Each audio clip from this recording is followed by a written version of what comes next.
जमीन रजिस्ट्री को लेकर हाई कोर्ट का आया है बहुत बड़ा फैसला। इसमें बारीकी से देखेंगे कि क्या है नियम, क्या रूल रेगुलेशन लागू हुआ है। मात्र दोस्तों 3 मिनट के अंदर सारा जानकारी मैं आपको दे दूंगा। इस वीडियो को बिना स्किप किए हुए देखा ताकि सारी जानकारी आपको समझ में आए। और दोस्तों अभी तक आप हमारे चैनल को सब्सक्राइब नहीं किया तो सब्सक्राइब कर लें और वीडियो को लाइक कर दें और जहां से भी आप देखते हो वहां का आप नाम लिख दें ताकि उस एरिया का जो भी अपडेट है लाने में आसानी होती है। जैसा कि इस नोटिस में देखा जाए कि हाईकोर्ट ने जमीन रजिस्ट्री को लेकर क्या आदेश पारित किया है। इसके तहत ये बताया गया कि बिहार सरकार के द्वारा लागू किया गया जमीन रजिस्ट्री का जो नियम है उसमें बदलाव किया गया है ताकि भूमि से लेकर जो विवाद हो रहे थे उसको कम किया जा सके।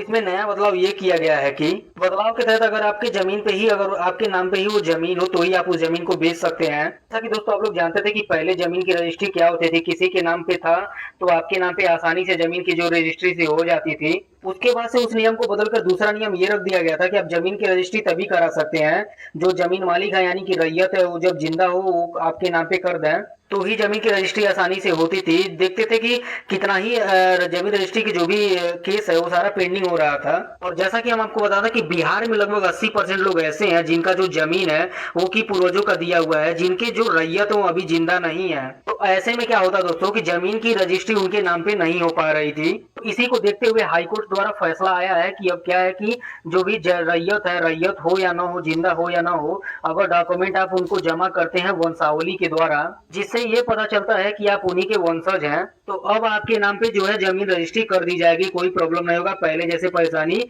नहीं होगी। जो पुराना नियम था रजिस्ट्री का वही नियम लागू कर दिया गया है। अब किसी भी एक एडवोकेट से मिलकर आप अपना जमीन रजिस्ट्री जो है अब आसानी से करा सकते हैं। और ये दोस्तों हाईकोर्ट के द्वारा बताया गया है जो कि एक नोटिस के तौर पे जारी किया गया। और भी देखते हैं इसमें क्या जानकारी निकल कर आती है। और इसमें साथ ही साथ दिया कि ये बदलाव क्यों किया गया यानी कि ये नियम चेंज क्यों किया गया। सरकार को बहुत सारा इस समय बिहार भूमि सर्वे संबंधित बहुत सारा विवाद देखने को मिल रहा था, क्योंकि हम आपको बताते कि बिहार में जो भूमि विवाद है वो इस समय आम हो चुका है। इसी को देखते हुए भूमि विवादों को कम करने के लिए जो जमीन रजिस्ट्री की प्रक्रिया है जैसे पहले चलता था वैसे ही लागू कर दिया गया है।